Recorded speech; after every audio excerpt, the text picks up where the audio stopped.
Ustaad Bhagat Singh review. Bhagat Singh అని పేరు పెట్టినందుకు భగత్ సింగ్ గారు ఐడియాలజీ ఫాలో అయ్యారా సినిమాలో? గారంట ఈ సినిమాలో పవన్ కళ్యాణ్ గారు రూఫ్ టాప్ మీద వెళ్ళే సీన్ ని అనుకున్నారంట. దాన్ని పవన్ కళ్యాణ్ గారు వద్దన్నారంట. పొలిటికల్ గా సినిమాని తీసుకెళ్లొద్దు, పొలిటికల్ సంబంధించిన ఎవరైనా తేవద్దని చెప్పారంట. క్లాస్ అంటే సైజు కాదు సైన్యం అంటారు, పెట్టొద్దని అంటారు. ఎందుకంటే ఆ విషయం నాకు అది negative impact and Pawan Kalyan గారికి కూడా నెగిటివ్ ఇంపాక్ట్. మన తెలంగాణ అసెంబ్లీలో వందే మాత్రం ప్లే అయ్యేటప్పుడు ఎంఐఎం పార్టీ ఎమ్మెల్యేలు లేచి వెళ్ళిపోయారు, మళ్ళీ జనగణమన టైంకి వచ్చేసారు. అది కూడా ఏంటో చూద్దాం.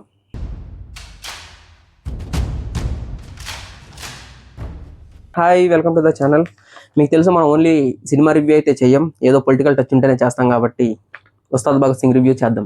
ఓకే, టైటిల్ పెట్టినందుకు రివ్యూ అయితే చెప్దాం. సినిమాకి సినిమా రిలీజ్ అయ్యి ఒక 15 days అయిపోతుంది, 10 days అయిపోతుంది కదా.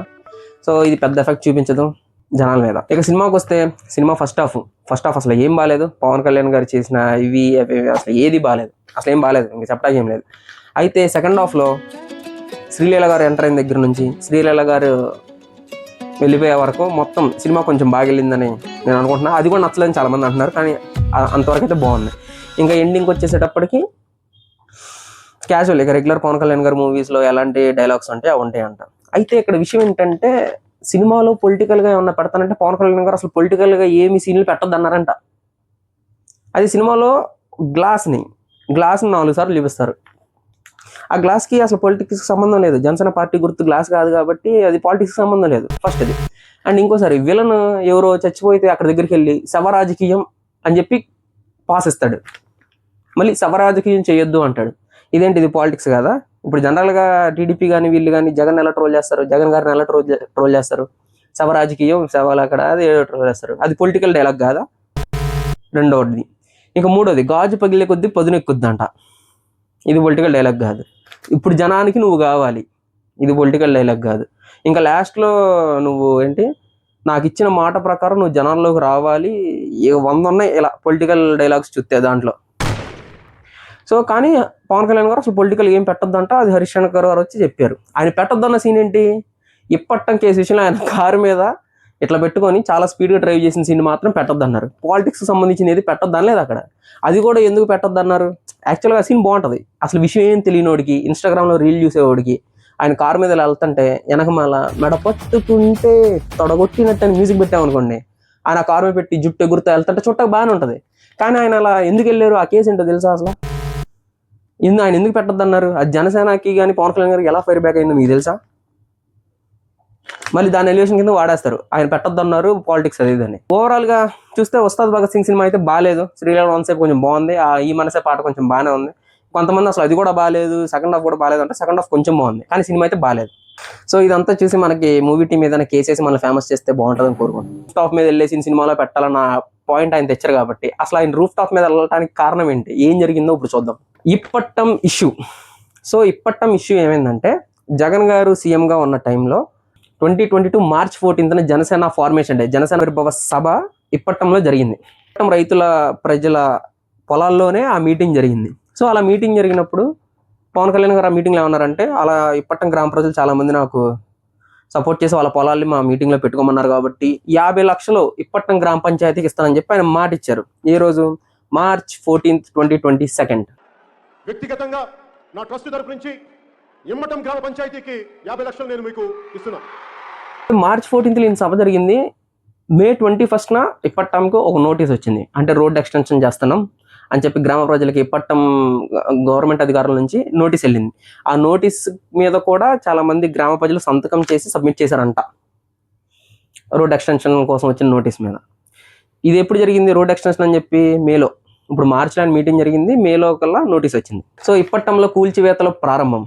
Early in the morning November 4th, 2022 road extension కోసం ఇచ్చిన నోటీస్ మేలో ఇచ్చారు కదా. ఇప్పుడు నవంబర్లో ఆ రోడ్ ఎక్స్టెన్షన్ కోసం రోడ్డుకి అడ్డంగా ఉన్న వాటిని, పెట్టగోడల్ని వాటిని కూల్చేయటం మొదలు పెట్టారు. ప్రహరీ గోడలు, ఇతర నిర్మాణాలు వాటిని.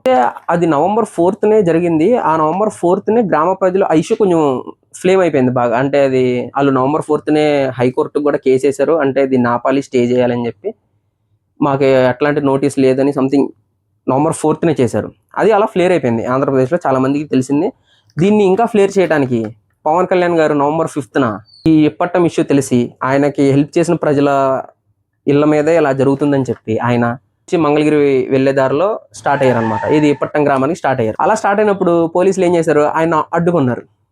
ఆయన అలా అడ్డుకున్నప్పుడు అప్పటి వరకు నార్మల్గా వస్తున్న పవన్ కళ్యాణ్ గారు పోలీసులు అడ్డుకున్న దగ్గర నుంచి దిగేసి కార్ ఎక్కేసి ఫాస్ట్ గా వచ్చారు. ఆ విజువల్స్ చూడండి, చాలా బాగుంటాయి. అయితే ఇలా పవన్ కళ్యాణ్ గారి ఎంట్రీతో ఆ ఇష్యూ బాగా వైరల్ అయిపోయింది. November 5th ఆయన కారు మీద చాలా ఫాస్ట్ గా వచ్చేసినందుకు ఆయన మీద కేసులు కూడా పడ్డాయి. ఆ కూల్చివేతలు జరిగిన ఇప్పట్టం గ్రామం వచ్చి చాలా మాటలు మాట్లాడారు, చాలా అన్నారు, వెళ్ళిపోయారు.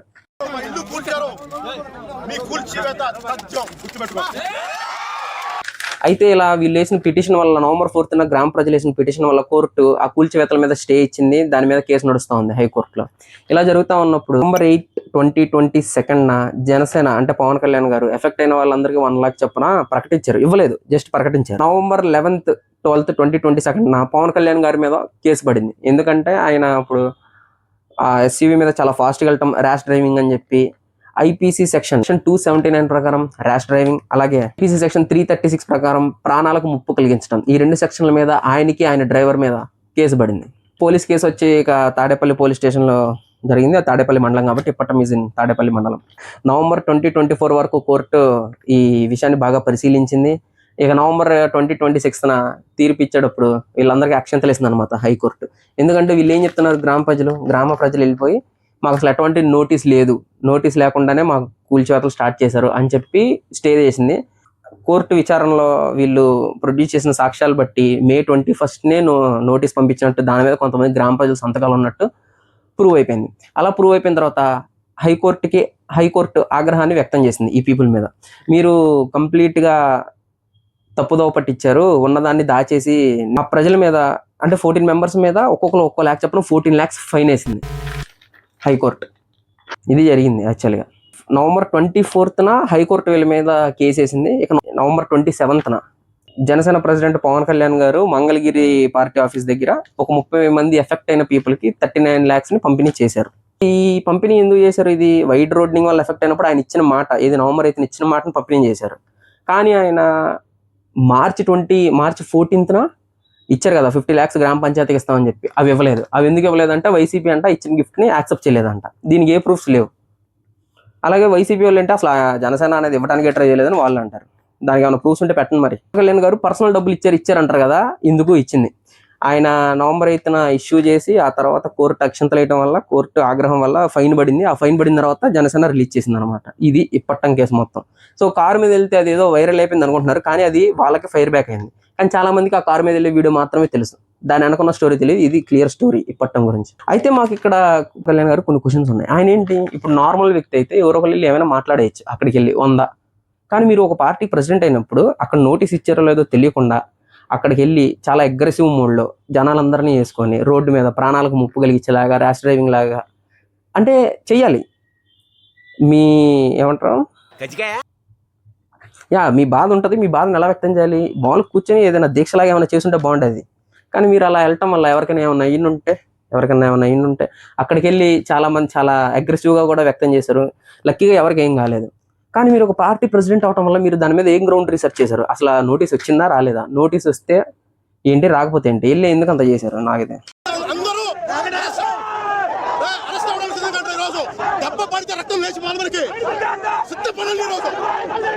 ఇంకోటి ఇంకా కేసులు అనే వాళ్ళకి చెప్తున్నాను, పవన్ కళ్యాణ్ గారి మీద కూడా కేసు ఉంది. అలాగే ఇంకోటి ఏంటి, అందరూ పవన్ కళ్యాణ్ గారు సొంత డబ్బు ఖర్చు పెట్టారు అంటున్నారు. దానిలో ఒకటి ఇప్పట్టం కేసే. ఇట్లా రైతులకి ఫైన్ వేసింది. ఆ ఫైన్ లో భాగంగా అంటే కరెక్ట్గా 14 lakhs కాదు, 39 members ఇచ్చారు, ఎక్కువ ఇచ్చారు. కానీ ఈ టైంలో జరిగింది. ముందు ఇస్తున్న 50 lakhs అయితే ఇవ్వలేదు.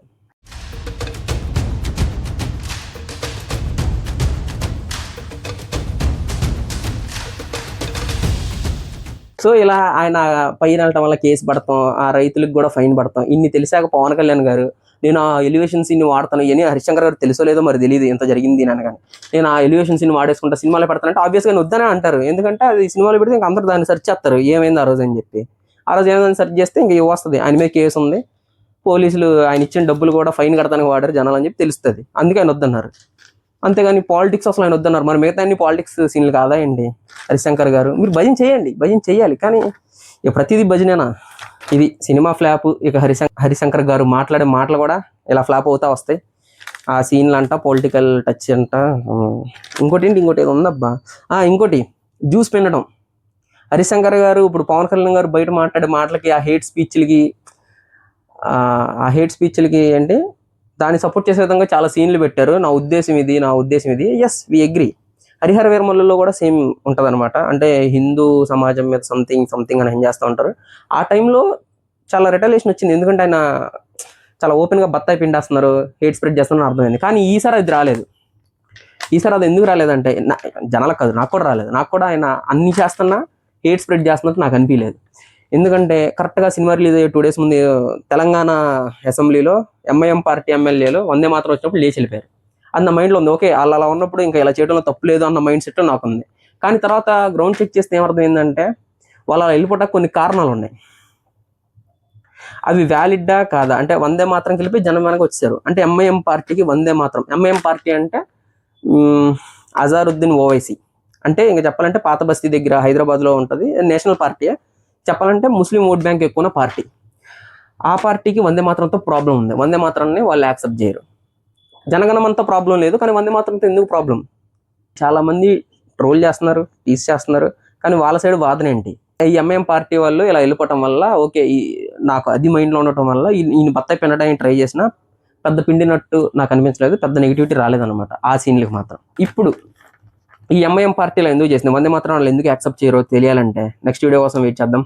ఆ నెక్స్ట్ వీడియో కూడా చెయ్యాలంటే కనీసం ఒక 4-5 కామెంట్లైనా వందే మాత్రం అని చెప్పి కామెంట్ చేస్తే ఓకే, ఆ ఎంఐఎం పార్టీ ఎందుకు వందే మాత్రానికి అగెనిస్టో వీల్ డూ ఏ వీడియో. మీరు చూసారు కదా ఉస్తాద్ భగత్ సింగ్ రివ్యూ. ఆయన భగత్ సింగ్ ఐడియాలజీ ఏంటి? భగత్ సింగ్ ఐడియాలజీ అంటే అన్ని కులాలని, అన్ని మతాలని ఒక తాటి మీద తేవాలి అనేది ఆయన ఐడియాలజీ. మీరు అది ఫాలో అయ్యారా? రిలీజియన్స్ అన్నింటినీ ఒక తాటి మీద తెచ్చేలాగే చూపించారా? దానికి అగెనిస్ట్గా వెళ్ళారా సినిమాలో? అది ఫాలో అవ్వాలా? మళ్ళీ ఉస్తాద్ భగత్ సింగ్ అని చెప్పి పెట్టేస్తారు టైటిల్. సార్, పీకే గారు మీ సినిమాని జనాలు చూడటం మానేశారు. పవన్ కళ్యాణ్ గారు మీ ఫ్యాన్స్ ఏదో చూస్తున్నారు, ఫ్యాన్స్ కూడా సగం మంది చూడటం మానేశారు. సెకండ్ డేకి ఎవరు వెళ్ళట్లేదు జనాలకి. మీరు 2013, 2014 ఎలాంటి హీరోనో మాకు తెలుసు, మేము చూసాం.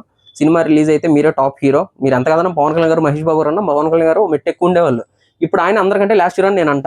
ఎవరు చూడలేదు సినిమాలు. మీరు సినిమాలో పాలిటిక్స్ పెట్టేసి ఎట్లాంటి ఎఫర్ట్స్ లేకుండా నేనేం పెట్టినా తీసేస్తారు, నడుచుకుంటూ వచ్చినా తీసేస్తారు. కొంచెం ఎఫర్ట్స్ లేకుండా అంటే ఎవరు చూడరు. ఇప్పుడు ఫ్యాన్ ఉన్నాడు, నాకు తెలిసిన ఫ్రెండ్, మా ఫ్రెండ్ వెళ్దాం అంటే నేను రానంటున్నాడు సినిమాలకి, పవన్ కళ్యాణ్ గారి సినిమాలకి.